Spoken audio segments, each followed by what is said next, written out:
Here is a summary of the story, Going Places by A.R. Barton. Sophie and Jancy were walking home from school one day. Sophie told Jancy how she planned to open a boutique after finishing school.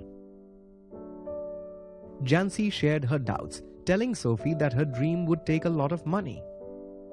However, Sophie was determined and declared that she would first start as a boutique manager, earning enough to open her own boutique. Jancy, knowing that they would be eventually working at a biscuit factory, felt sad for her friend. She further added that Sophie's father wouldn't allow her to work at a shop. Sophie ignored this, and as she entered her house, she thought out aloud how she would buy a boutique if she ever got any money by chance. Her daydream was rudely interrupted by her father, who told her that she should buy the family a decent home with her money. Derek, her little brother, reminded her that money didn't grow on trees. In the background, Sophie's mother sighed at her daughter's dreams. Sophie felt stifled by the atmosphere and left looking for her older brother, Jeff. Jeff was repairing a motorcycle part.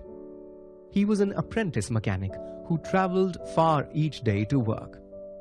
A quiet and reserved person, his silence made him seem distant from those around him. This fascinated Sophie, as she had never been away from home. She wished that her brother would someday take her with him. Though she knew that Jeff and her father would not approve, she imagined herself riding behind Jeff as the world looked on and applauded. To attract his attention, Sophie told Jeff about her meeting with Danny Casey, a football player he admired.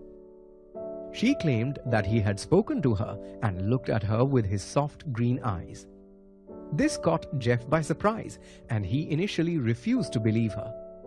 Jeff's doubt hurt Sophie, as he was always the first person to know her secrets. Jeff described Sophie's meeting with Casey to their father.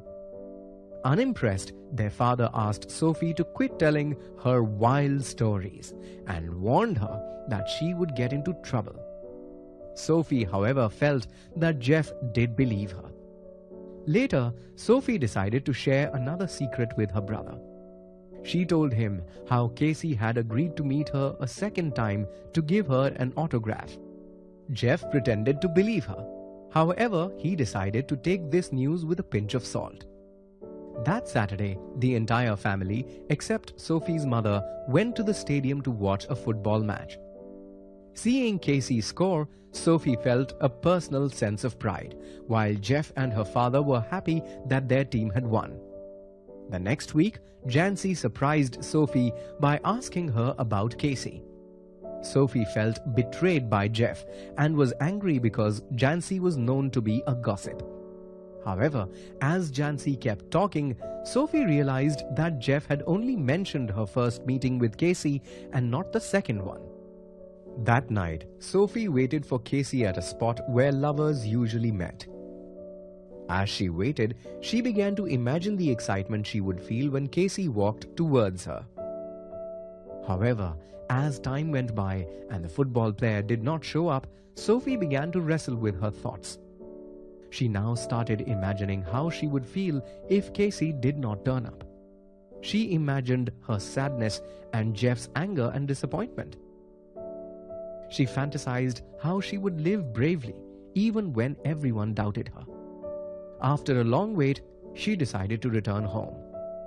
On her way, she crossed the arcade and replayed her fantasy in her mind of meeting Casey, asking for his autograph, and fixing up a second meeting with him. She also remembered the match she had been to, reliving how Casey had scored a goal and how everyone had applauded.